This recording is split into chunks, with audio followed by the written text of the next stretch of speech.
To take the easy way, I don't want. I get down on my knees. Hi, welcome to DR News. I'm Sadie Case here to give you students some info on upcoming events. For you juniors out there, don't forget you have a meeting on February 2nd at 7 o'clock in the Media Center for the post-prom party. And don't forget to bring along your parents too. This week we have a news double feature. Our first story is from Ryan Johnson, who had a chance to have an interview with a physical therapist. Ryan? For those seniors who are still undecided about what career field they want to go into after high school, maybe this story will help. I'm standing outside the offices of JBL and Associates Physical Therapists. I'm going to go inside and talk to one of the physical therapists and just see exactly what a physical therapist does. Come on in, take a walk. With me this evening, I have Bruce Levine, who's my physical therapist and owner of JBL Rehab and Associates. Tonight, I'm going to ask him a few questions about physical therapy. So, Bruce, what exactly, for the people who don't know, is physical therapy?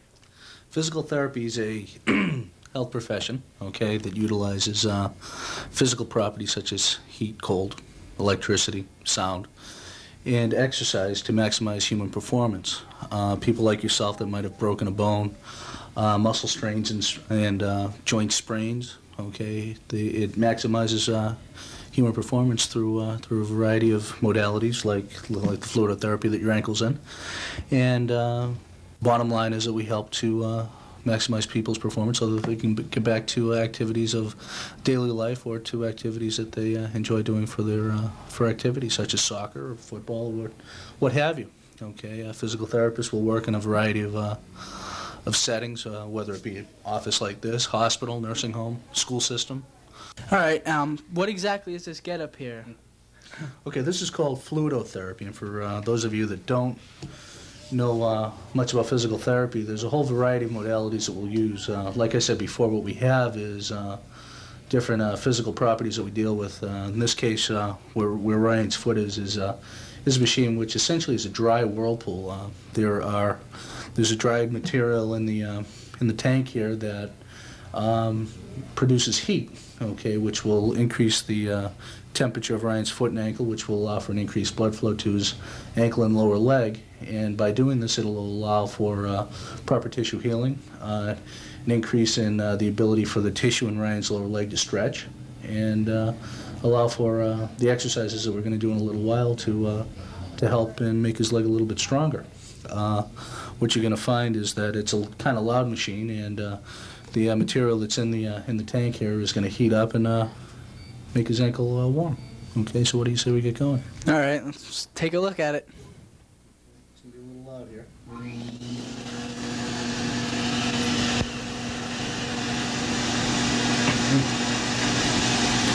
right, stop there for now. Right now, as you can see, Ryan's doing what we call heel cord stretching. The reason that Ryan is stretching his heel cords is that as a result of the fracture in his ankle and the fact that he was immobilized in a soft cast for a period of time, the soft tissue, things like muscles, ligaments, and tendons, tend to get smaller or atrophy over a period of time. By stretching the muscles after doing the bike, the muscles are loose and they're more easily stretched. Now, with this particular exercise, if you get a shot of him from the back, you can see the difference in the muscles between the left and right leg. Okay, you can see how the muscles on the left are much more defined than the muscles on the right. This is again because of the immobilization of Ryan's right leg as a result of his fracture.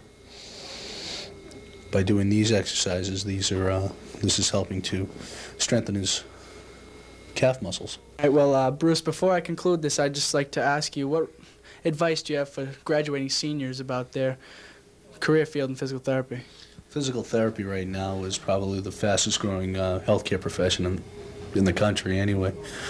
I know from my graduating class, which was, we were admitted 12 years ago, there were 400 students applying for 35 slots, and I know that there are a lot of different physical therapy schools that are continuing to open throughout the country. I would encourage people to apply to physical therapy school and really take an active role in learning about the field. It's not for everyone. A lot of people will say, geez, I think I really want to do it. Find out about it before you say I want to do it, because watching what you did here tonight and what it's like in other aspects of physical therapy, it's not necessarily like that. I would encourage people to maybe talk to nurses to see if they can observe in a nursing home, to observe in a hospital. You can give me a call. I might have some ideas for where you might be able to find out about physical therapy. But before you make the decision that you really want to do this, make sure that you have some volunteer time somewhere, because not only will that give you an idea of what it is that physical therapy is all about, but that's something that schools will look at as well when you go and apply. All right, well, I'd like to thank you for the interview, and No problem. it's been a pleasure once again. And so for you seniors out there, it's a real upcoming field to get into, so I'll see you back in the studio. Thanks, Ryan. Sounds like physical therapy is an interesting job. Now for our second story, who's from Jeff Daish, who had a chance to venture into the auto shop to talk with some students about what they learn and what they actually do hands-on. Jeff? Thanks, Sadie. Hi, I'm here at the auto shop, and I'm going to talk to a few people about what they're doing all day, and I'm just going to ask a couple of questions. So what are you doing on this truck here? I'm just fixing the timing chain and water pump, and that's about it. Okay, and does that take a lot of time? Well, it's taken a few days because we had to pull out the engine to get the oil pan back on, but it's not that bad. Okay, well, thanks for your time. Well, what are you doing under this car? Well, you have to lift it up because I have to replace a freeze plug, which is easier to get at when they're underneath the car. What are you doing in this little room back here? See, I put up tool checks because people in the tools there, because sometimes if we lose the tools, we know what the checks are. See, I'll get them for you right here. These tool checks are for the people. You got your names written up on the thing up over here. And they tool check, so if you lose your tool and we see this up on the thing where the wrenches are, we'll know who had it and we'll be able to go back to the place and find the tools. Oh, well, thank you. That could be really helpful if you ever need a tool. Well, I learned a lot with my during my trip to the auto shop, and I'd like to thank everyone that talked to me on camera. And back to you in the newsroom, Sadie. Thanks, Jeff. The sophomore semiformal is approaching fast for you sophomores out there. The tickets go on sale on February 6th, Monday, for $8, and the formal takes place between 7 and 11. Well, now here's Ryan Johnson with the sports. Ryan? Thanks, Sadie. I'm Ryan for DR Sports. The Lady Falcons stunned previously undefeated Old Rochester 49-44 in overtime last Friday. Maria Day's three-point shot as time expired sent the game into overtime, where key baskets by Michelle Lamar and Jen Murphy sealed the victory. The girls trailed 37-25 with 5:09 remaining in regulation when Lamar scored 10 points to lead a furious comeback. Maria Day had 16 points, 13 rebounds, 5 assists, and 4 steals, while Lamar added 12 points and Tori Steele 9. Jill Saxon added 10 rebounds, and Steph Darling had 8. I got a chance to talk to Coach Cuthbertson this morning in the locker room, so let's go and see what happened. Today I'm joined by the coach of the girls basketball team at Dighton Rehoboth, Bill Cuthbertson. In case you don't know, they're in the running for the SEC championship this year, and I'm asking a few questions about the season. So, Coach, what was going through your mind when you knocked off the undefeated Bulldogs of Old Rochester? Well, that was our best win of the year without question. Interestingly enough, we were dead and buried in the game. We were down 12 with just over 5 minutes to go, and it didn't look good. But we had a great comeback sparked by Michelle Lamar and Tori Steele, and Maria Day made a three-point shot as time ran out, which sent the game into overtime. So we were very fortunate to get it to overtime, but then we played very well in the 4-minute overtime period and won the game. And that was our biggest victory of the year because it kept us in contact with Old Rochester and gave us a chance to catch them. If we had lost, we would have been 3 games behind and really would have been out of it. Tonight, I know that you play the arch-rival Seekonk Warriors. Do you have any different kind of strategy you're going to use going into the game? No, anytime we play Seekonk, it's always a very emotional game. They're our arch rivals. Seekonk has set the standard for excellence in this league for a long time. And in many ways, Seekonk's the kind of program that we want to become.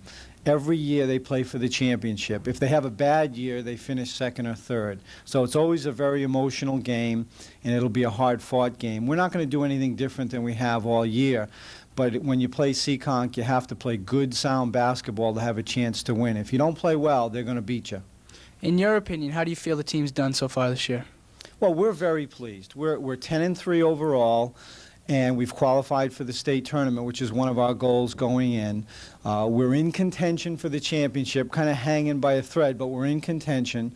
And I think in many ways that's a great accomplishment for our team.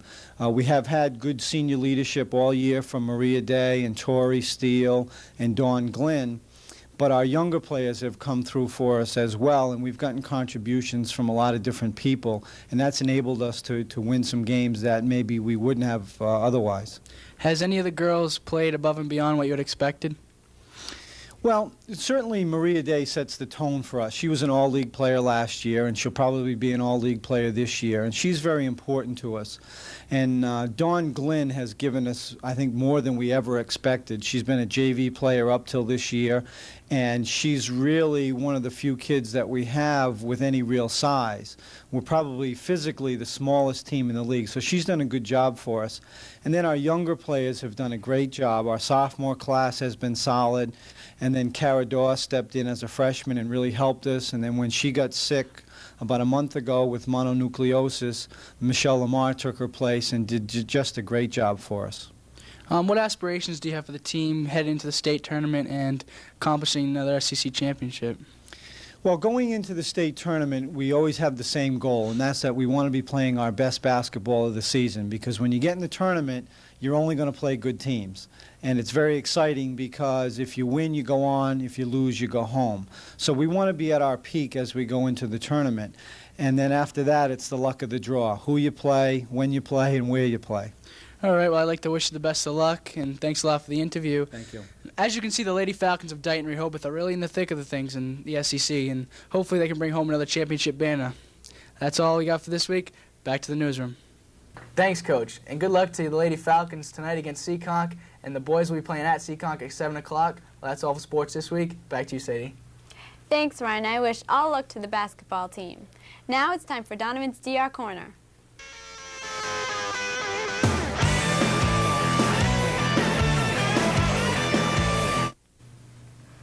Hi, and welcome to another edition of Donovan's Dr Corner. You may not know this, but state legislature has passed a law that schools will have to now have 990 hours worth of core time. By core time, they mean educational classes. This time does not include passing in the hallway, homeroom, or lunch period. In the years 1997 to 1998, schools will have to guarantee 990 hours of school, which means no more things like half days, late start days, and things like Spirit Week. Well, this week I went out in the halls to get the students' opinion on this new law. Now, the state is demanding educational reform over the next 2 years, and how do you feel about maybe having no Spirit Week in the years to come? No Spirit Week? Well, this is my only first year, and I had a great time this year, so I think that we should still have Spirit Week because it's really fun to get away and do some activities before the Thanksgiving break. And what about not having any more half days? What's your opinion on that? I think that's bad. I think that students and teachers need time to organize themselves and have half days. I think they're very beneficial to the school. Okay, thank you. You're welcome. Now, the state is demanding educational reform over the next couple of years, and I know that you're a senior this year, but how do you think the students would react to maybe not having any more Spirit Week? I think the students, most students enjoy Spirit Week. I think that without Spirit Week, there wouldn't be any spirit left in the school, but I think it would be a real disappointment to the students and to the teachers. Right. And what about having half days? What's your opinion on that? Half days? Oh, they're great. It gives the teachers a chance to get out early and the students a chance to go home early and stuff. I think it's just like a rip-off, but there's nothing you can do about it. What about having half days during exams? Would it be worth to just get rid of exams altogether because of not having half days? What's your opinion? Well, getting rid of exams would be great, but having those half a days, it gives a chance the person to, after they get their exam, they get home and study and everything, right. And relax and get ready for the next exam. And it gives the teachers time to grade, right, and stuff like that. So. Okay, thank you. Yeah. I think that Spirit Week's a fun break for everybody, and I don't think it should be abolished. Right. And what about half days? What's your opinion on getting rid of those as well? I also don't think it's necessary. We learned so much in the time that we're here. Why expand it? How much more can we cram into our heads? Right. Okay, thank you very much. You're welcome. Well, I think that Spirit Week was the time for everyone to bond together and form like a big meatball. And now There's going to be like little tiny pieces of meat all over the place.